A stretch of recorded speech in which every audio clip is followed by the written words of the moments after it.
Sejam bem-vindos, alunos da terceira série, ao Aula Paraná. Eu sou o professor Cleverton e esta é a aula número 51 de História. Na aula de hoje, nós vamos conhecer o período conhecido como distensão da ditadura civil-militar e vamos discutir o papel da mobilização da sociedade brasileira no final desse período. Okay? Na aula anterior, retomando aquilo que já tínhamos visto, nós analisamos aspectos da cultura, em particular a canção de protesto, a Jovem Guarda, o movimento do tropicalismo, também chamado de Tropicália, a propaganda oficial e a guerra cultural, que é a maneira que os militares encaravam a cultura, fazendo também aquela perseguição à presença de pessoas que eram consideradas subversivas, ligadas às esquerdas, a presença deles nos teatros, no cinema ou na chamada música popular brasileira. Ok, na aula de hoje vamos olhar então a distensão, que é um período do governo Geisel e Figueiredo principalmente. No finalzinho do governo Figueiredo já temos aí uma coisa que nós chamamos de redemocratização, ok? Então, distensão é uma prévia. Antes do Brasil se tornar novamente um país democrático, com eleições livres e com pluripartidarismo, com a liberdade política, o direito de voto restabelecido, que nós chamamos de redemocratização. Então, antes disso, tivemos um período que é chamado de distensão. Então, a ditadura, a repressão, a censura, elas vão relaxando. Tá? É uma prévia, então, do que virá depois, que nós chamamos de redemocratização. Tudo isso com dois aspectos importantes. Nós temos um viés popular, a presença das ruas, das manifestações populares em grandes passeatas, isso vai ser muito importante, e uma pressão do próprio mecanismo político. Havia nas urnas, todas as vezes que alguma liberdade era dada, havia nas urnas uma manifestação clara de que a população estava saturada do regime ditatorial. Estávamos no limite do autoritarismo. Então, o próprio sistema político indicava já um esgotamento do regime e, no ponto de vista social, nas ruas a população também esclarecia que não concordaria mais com o segmento de um regime que deveria ser provisório. Okay? E, além disso, um desgaste econômico. Vamos analisar nessa aula como o chamado milagre econômico brasileiro do período militar vai encontrando o seu fim, por razões internas e por razões externas também. Vamos analisar esse período, então. Do governo Geisel, que vai de 74 a 79, houve uma diminuição da censura e, em 74, eleições livres para o cargo de senador, deputado e vereador. A ideia da abertura democrática lenta, a abertura democrática gradual, pensada, uma abertura segura, que era o lema do governo, significa que o governo queria manter sob controle nas rédeas os grupos de esquerda que os militares haviam tirado do poder. Lembre-se do discurso. No final do governo do João Goulart, a propaganda já dos grupos conservadores, a propaganda da direita, a propaganda dos setores militares, era de que estávamos sob uma ameaça de que o comunismo fosse implantado pelo João Goulart. Lembra-se nas nossas aulas anteriores, aquela ligação do João Goulart com os setores sindicais, por exemplo, com movimentos sociais, foi utilizada, entre outras coisas, mas foi utilizada para atribuir a ele essa característica, embora ele nunca defendesse aí uma revolução comunista no país. Essa tal ameaça comunista que serviu de pressuposto para o início do golpe, foi a desculpa para o início do golpe e a movimentação popular na chamada Marcha da Vitória, no dia 2 de abril em 64, deixou isso bem claro, que o povo absorveu essa propaganda, O professor quer dizer agora que isso continua valendo. Então, essa presença nos meios militares de que havia uma ameaça ainda de que os comunistas voltassem ao poder no Brasil, retomassem o controle do governo federal e, assim, pudessem implantar a tal revolução comunista, esse problema na cabeça dos militares, ainda no final dos anos 70, continuava presente. Por isso aqui, entenda, a abertura lenta, segura e gradual significa que os militares pretendiam, se devolvessem o poder a civis, manter esses civis sob o controle, de modo que as esquerdas não retomassem o poder no governo federal, pelo menos, ok? Então vamos lá.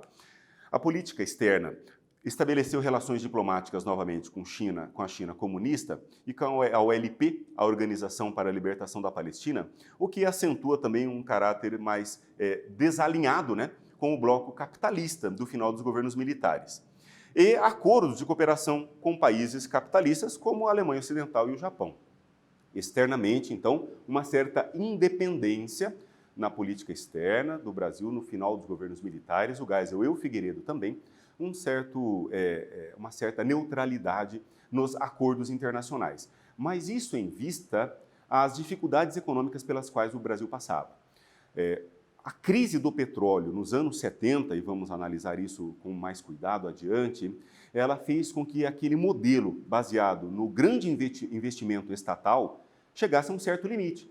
O país já não tinha dinheiro para fazer uns investimentos nas grandes obras. E a captação de recursos estrangeiros fica muito cara numa época em que há uma crise de energia. O preço da moeda estrangeira, os juros ficam mais caros e há uma dificuldade do governo contrair novos empréstimos.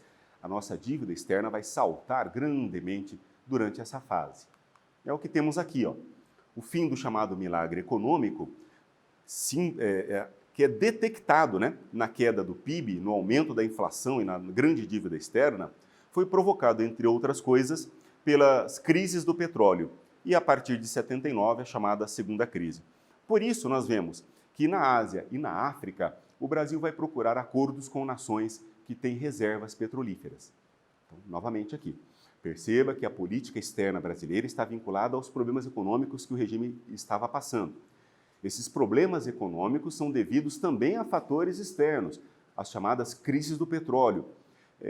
A economia gira mais ou menos em torno das fontes de energia. Uma energia cara faz com que a indústria gaste mais para produzir e para transportar os bens produzidos. Isso faz um efeito em cadeia, um efeito dominó. Os produtos ficam mais caros. O salário da população acaba pagando menos, né? A gente diz que diminuiu o poder aquisitivo. O mesmo salário já não compra a mesma coisa do mês passado, porque os preços sobem.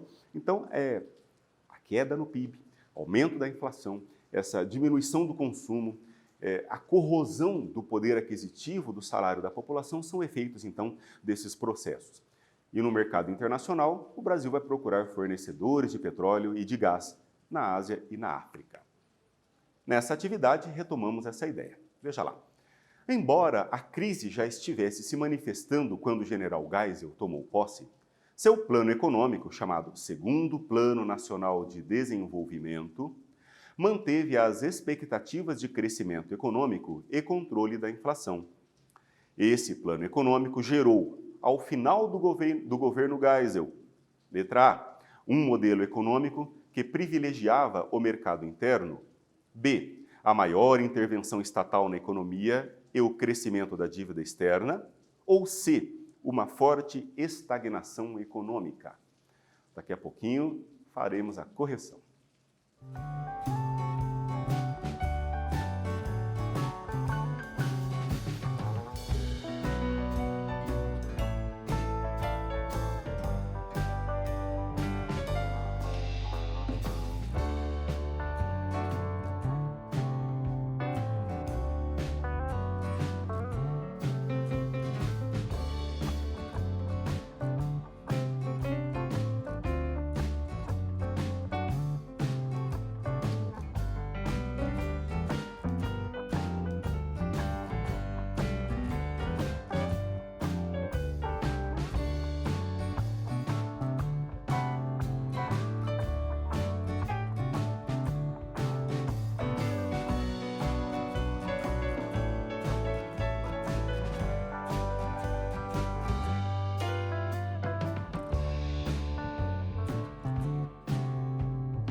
Voltamos com a correção? Vamos lá, a alternativa correta é a letra B, né? O plano econômico significou, ao final do governo Geisel, uma maior intervenção estatal na economia e o crescimento da dívida externa. Conforme o professor já havia comentado, você tem um modelo desenvolvimentista baseado na intervenção estatal. Não é fomentando a iniciativa privada que o modelo desenvolvimentista dos militares se baseava. Não é facilitando com que os empresários, e o brasileiro se tornasse empresário, né, fizessem a economia caminhar, mas era um modelo baseado no investimento de dinheiro público. Bom, as consequências nós já vimos em modelos anteriores, lá no JK, por exemplo, ou no Vargas, por exemplo, a criação de muitas empresas estatais que a curto prazo elas dão déficit, elas não geram riqueza, porque elas são mantidas por dinheiro público enquanto não estão produzindo lucro. Esse dinheiro público é dinheiro de imposto do povo, né? Então é um dinheiro retirado que não dá um retorno e provoca um ciclo de inflação e a necessidade do governo continuar investindo. Para continuar investindo, precisa aumentar os impostos, o que também vai fazer com que o povo tenha menos dinheiro. Bom, dinheiro não brota, né? O dinheiro precisa ser produzido. E governo ou Estado não produz dinheiro. O governo gasta o dinheiro que é produzido pela população, no final das contas, pelo trabalho, né? Esse modelo desenvolvimentista, então, encontra internamente esse limite. Então, veja aqui, acompanha comigo. Nós já falamos que externamente houve a crise do petróleo, lembra? Isso é bastante importante nos anos 70. Crise do petróleo é um fator externo que coloca o modelo desenvolvimentista em crise, bota um fim no milagre econômico brasileiro. Internamente, você tem um modelo que é baseado em investimento estatal e quando o governo fica sem dinheiro, tem que aumentar o imposto, diminuindo assim a renda da população. Uma população que ganha menos, paga menos imposto. E é um ciclo vicioso. Então, de fora e de dentro, é um modelo que se esgota. Muito bem. Além disso, o investimento estatal que cai, indústrias de bem de produção que são criadas demoram para produzir. Hidrelétricas, que são importantíssimas, e usinas nucleares são fundamentais para o desenvolvimento, mas demoram a dar um retorno. Então, o professor aqui, no final das contas, comenta o seguinte: apesar de tudo, houve, no programa de desenvolvimento do governo militar, houve algumas medidas que nós usufruímos hoje, mas que para a população dos anos 70 e 80 custaram muito caro. É uma época de hiperinflação, uma época de dívida externa brasileira gigantesca, praticamente impagável, mas que hoje nós não precisamos mais nos preocupar com isso porque o investimento já foi feito. Então, para bem ou para mal, nós usufruímos hoje das rodovias que foram construídas, muitas delas foram fonte de desenvolvimento para populações mais pobres. As usinas grandes, como Itaipu, a usina de Tucuruí, foram usinas importantíssimas para o desenvolvimento econômico posterior, até hoje funcionam e são ampliadas, porque são realmente uma necessidade. Você tem a diversificação da nossa matriz energética com as usinas nucleares, Angra dos Reis, e o Proálcool. Esse é um programa fundamental. O Brasil, durante o lançamento dos primeiros veículos que eram chamados Flex, carros que podiam andar com gasolina como combustível ou como álcool, ou com álcool, ou com uma mistura dos dois, né? O Brasil era o país que tinha a maior frota desse tipo de carro, de carros Flex. É menos poluente o álcool, ele é produzido no território nacional, o que provoca um desenvolvimento em cadeia, né? Porque nós precisamos de gente que planta, de gente que colha, das usinas que produzam o próprio álcool, a distribuição, então gera desenvolvimento em toda a cadeia produtiva e foi um avanço técnico que hoje é admirado. Nosso país é conhecido por ter tomado a dianteira na substituição dos combustíveis fósseis. Na capital do nosso amado estado do Paraná, em Curitiba, muitos ônibus já circulam com o chamado biodiesel. São pesquisas que começaram já no programa Proálcool. Fontes alternativas de energia e de, pelo menos, que diminuam, né, a quantidade de poluentes que são lançados na atmosfera pelos combustíveis fósseis, os derivados de petróleo. Mais uma vez, perceba, o mundo não é dividido entre mocinhos e bandidos e a história não se compõe unicamente de oprimidos e opressores. Você tem aqui elementos bastante importantes, né? Apesar de um custo social tremendo, nós usufruímos e é um nível de desenvolvimento alcançado nesse período da história do Brasil, do qual nós somos devedores. Na sequência, o outro lado da história, né? Enquanto isso, lá nos porões, presos políticos torturados acabaram sendo mortos. Esses não foram os únicos, tá? Veja no slide aqui para você acompanhar.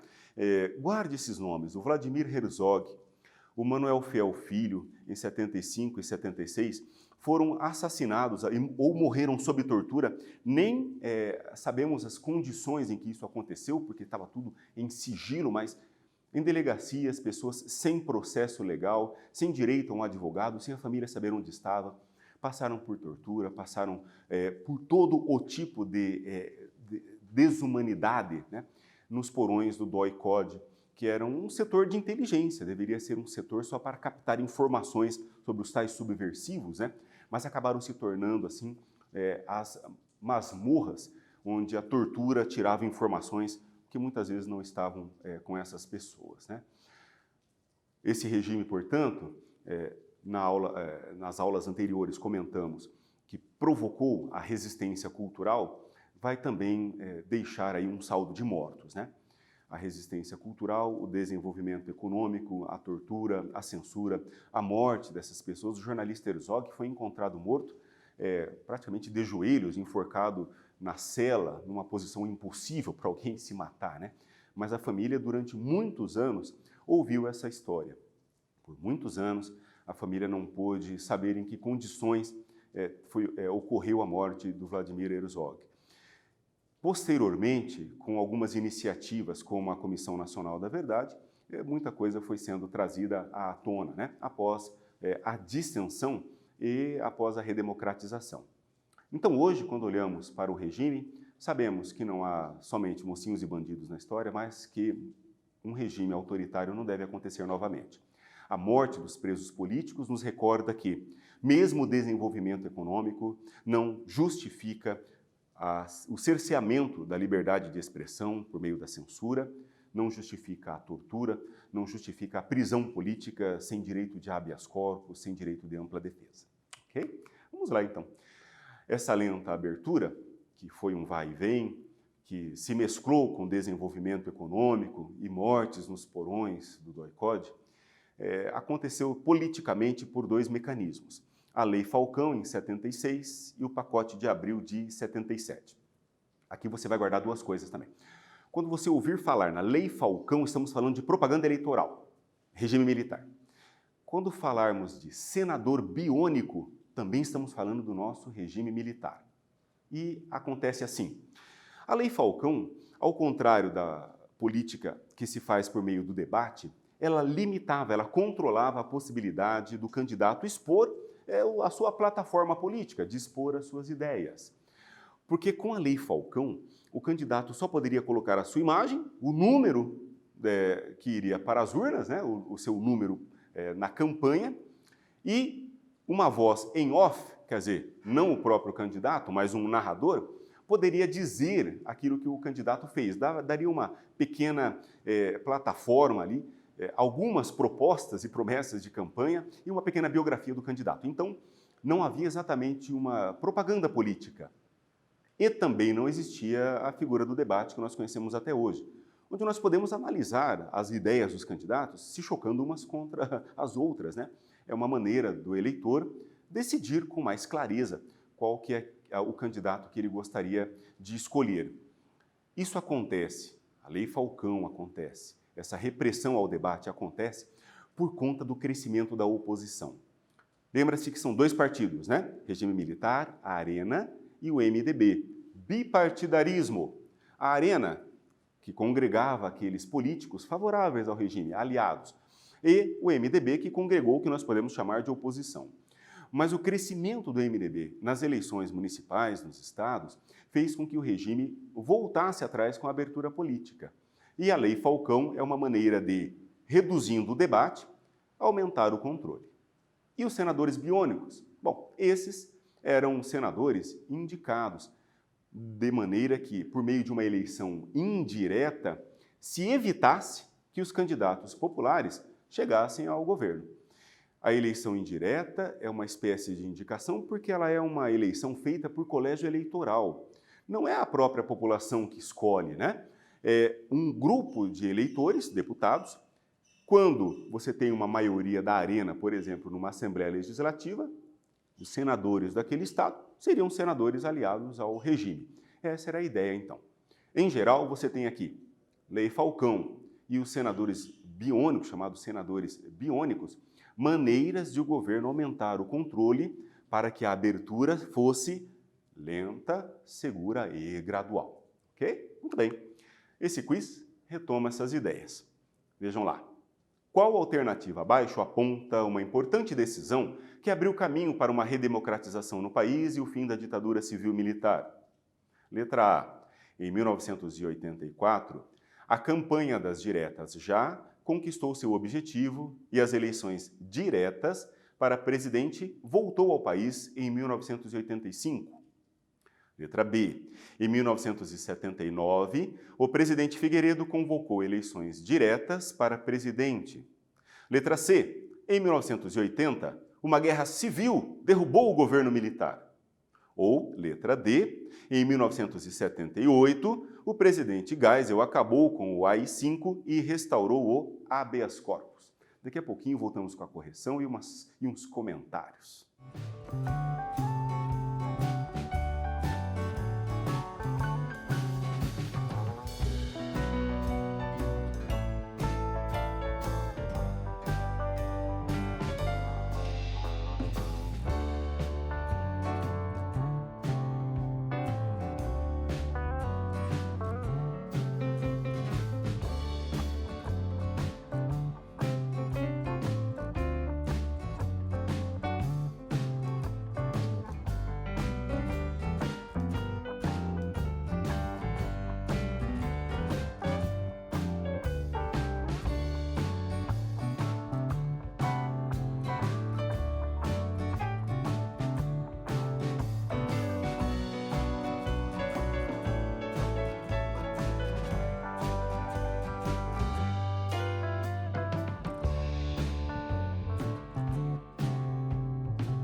Ok, voltamos. Vamos à correção. A resposta correta é, claro, a letra D, né? O presidente Geisel acaba com o AI-5, restaura o habeas corpus. Lembra-se que Por eliminação, você faz essa alternativa, né?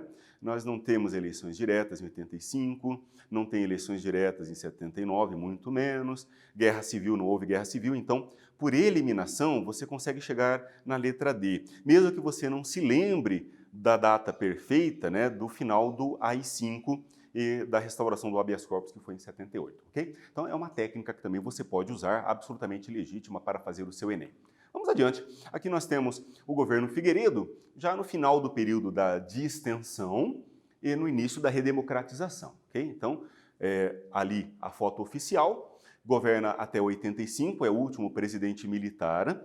E, novamente, o professor traz aqui uma citação do historiador Marcos Napolitano. Ele diz assim: com a pressão das ruas e do próprio sistema político, é que a abertura se transforma em transição democrática. A ideia principal é essa, então, desse finalzinho dessa nossa aula. Reflita comigo. O fim da ditadura militar não foi uma decisão dos governos militares, que decidiram encerrar o autoritarismo da noite para o dia. Não foi também somente uma resposta às ruas. Você tem um regime autoritário que poderia ficar cada vez mais ditatorial, né? Mas acontece com uma conjunção das duas coisas e com uma disposição de alguns governos, como o do Figueiredo, como vamos ver, em realmente fazer a abertura. É uma conjunção de fatores, nem só um mocinho, nem só um bandido, né? Essa conjunção significava um esgotamento interno de um modelo econômico, uma pressão externa por uma crise de energia, chamada crise do petróleo. Internamente, nunca deixou de haver o combate, a resistência à repressão nos movimentos culturais, também na TV, também no rádio, também no cinema, de maneira mais analógica ou mais metafórica, né? Mas sempre aconteceu essa resistência nos meios culturais. Também havia aqueles que foram para a guerrilha, né? Que fizeram uma resistência direta, uma resistência armada. É uma composição de muitos fatores, então, que foram pressionando o regime. E já no Figueiredo, nós temos aí as ruas e o esgotamento do modelo político, criando uma pressão que foi aproveitada. E a distensão vai se transformando num processo de redemocratização. Okay? Vamos lá. Aqui, a anistia, que foi um perdão não absolutamente irrestrito, mas também isentou de culpa aqueles que cometeram a tortura. Do jornal, você pode ler aqui o recorte que diz: ex-chefe da repressão confirma torturadores. Né? Então, nós sabemos que houve, ele continuou acontecendo, embora estivéssemos num período de distensão, ainda em alguns locais, em algumas delegacias, alguns líderes militares continuaram fazendo a repressão mais acirrada, ou pioraram o controle daqueles chamados subversivos, porque percebiam que estavam perdendo o poder, entende? O presidente quer fazer a abertura, mas alguns dos seus aliados são contrários, porque vão perder a autoridade. Essas duas coisas caminham juntas durante o governo Figueiredo. Aqui uma outra imagem das diretas já. Então observe ali uma quantidade imensa de pessoas e de faixas com o dito diretas já. Esse foi o nome que a história reconhece como nome oficial do movimento civil, movimento da população brasileira, pedindo eleições diretas para presidente da República. Né? Do lado esquerdo você tem ali diretas na cabeça, né? Lembrando aí o jogo do bicho, é uma questão popular, né? Aquele que no primeiro prêmio, né, aparece, né? Então é o primeiro prêmio para o brasileiro, qual que nós queremos que dê na cabeça? As diretas para presidente da República. E aqui 50 mil pessoas que na Boca Maldita, em Curitiba, em janeiro de 1984, também se reúnem, né? Exigimos diretas, né? Diretas já, PMDB de Toledo, né, presente, veja, já temos aí um pluripartidarismo. Aqui o seguinte, uma charge do Enfio, nós vamos fechar esse movimento das diretas com a seguinte concepção. Então, aqui no professor, veja o seguinte, nós vimos aí um bipartidarismo, que depois ele é abolido e nós temos uma lei orgânica dos partidos. Em 79, nós retomamos o direito de termos outros partidos políticos. MDB e Arena são extintos, esses políticos recompõem, né, são criadas aí mais de uma dúzia de legendas, e entre elas o PMDB. Esse partido foi muito importante nesse período porque ele congregou aqueles membros da oposição do antigo MDB e eles foram uma grande liderança no movimento das diretas já. Na imagem aqui, volte lá à charge do Enfio, aqueles cartazes, né, diretas já, ou o voto é nosso, né, queremos votar, aparece, né, no desenho e alguém ali, vestido de policial, diz assim, ó, isto é direito do colégio eleitoral, voltem para suas casas, o povo é ilegal, né? Então as diretas já, como o professor havia comentado, também sofreu por parte de setores do governo militar uma forte oposição. Não vai haver eleições diretas em 85. Nós, na próxima aula, vamos falar sobre o processo de redemocratização, da participação popular e vamos ver os detalhes das eleições do Tancredo Neves. Mas o que o professor quer deixar claro é que houve aqui nas ruas uma grande movimentação do povo e internamente havia também um esgotamento de um sistema político autoritário. A distensão, então, vai acontecer a partir de 79 de maneira muito forte com a lei da anistia, que infelizmente também acabou beneficiando alguns militares que foram torturadores, alguns militares que cometeram assassinato até de maneira declarada, né? Embora aqueles que foram punidos por não se engajarem no golpe ou que cometeram atos de terrorismo não foram beneficiados, né? Não foram beneficiados aqueles que estavam ao lado dos setores da linha dura, né? E a lei orgânica dos partidos que o professor já comentou em 79. O intervencionismo estatal, finalmente, retoma as ideias que o professor, no início da aula, trouxe, de que há um aspecto de algumas empresas, alguns aspectos econômicos que são importantes, algumas criaram bastante desenvolvimento para regiões abandonadas do país, a defesa das fronteiras, a segurança aérea também foi bastante fomentada durante esse período. E algumas empresas, nós devemos a ela ainda hoje, o foco do desenvolvimento, a diversificação da nossa matriz econômica com Angra dos Reis, o Programa Nuclear Brasileiro, ou o Proálcool, isso é bastante importante até os nossos dias. Veja no slide aqui. Em 65 é criada a Embratel, entre as empresas estatais que o governo deixou. 69 o Correios, em 69 também a Embraer e em 72 a Telebrás. O Mobral, que foi um grande programa de alfabetização, a partir de 67, depois deixou de existir, mas lembra também que houve uma ação do governo voltada para uma grande necessidade, que era alfabetizar a população, coisa que até hoje não foi conseguida, né? E aqui, o intervencionismo com grandes obras. A ponte Presidente Costa e Silva, chamada Ponte Rio-Niterói, a Transamazônica e as usinas nucleares, que o professor lembrou, de Angra, né? Da Central Nuclear Almirante Álvaro Alberto. E como consequência aí dessa política intervencionista encabeçada pelo Delfim Neto, desde os últimos governos, desde o Geisel, gerou inflação, desemprego e uma alta dívida externa. Isso já sabemos, né? Um investimento estatal muito grande, o governo tira dinheiro da população para reinvestir e se esse reinvestimento não dá retorno automático, ao curto prazo, produz inflação e acaba reduzindo aí o ganho da população, né? Porque o poder aquisitivo acaba sendo corroído.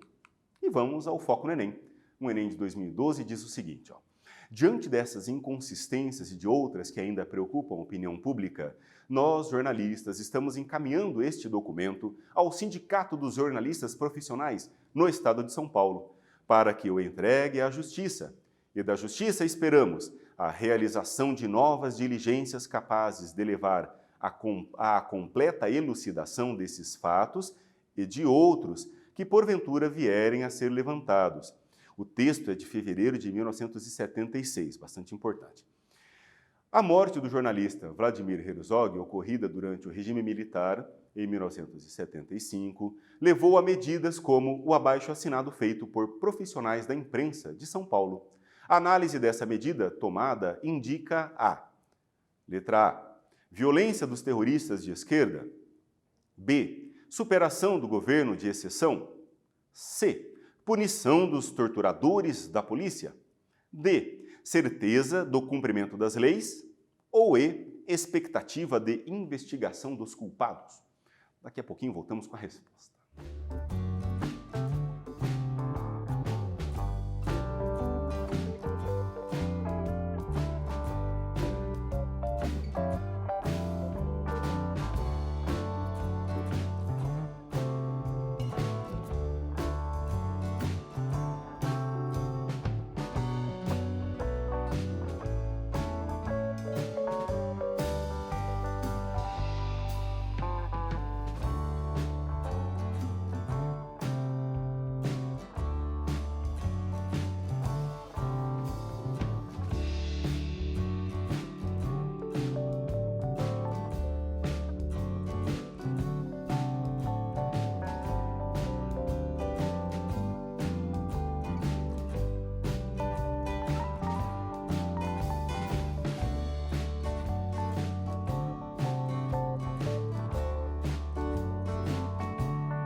Voltamos? Vamos à correção? Resposta correta está na letra E, a expectativa da investigação dos culpados. Muito bem, na aula de hoje vimos o período da distensão, o governo do Geisel, o governo Figueiredo.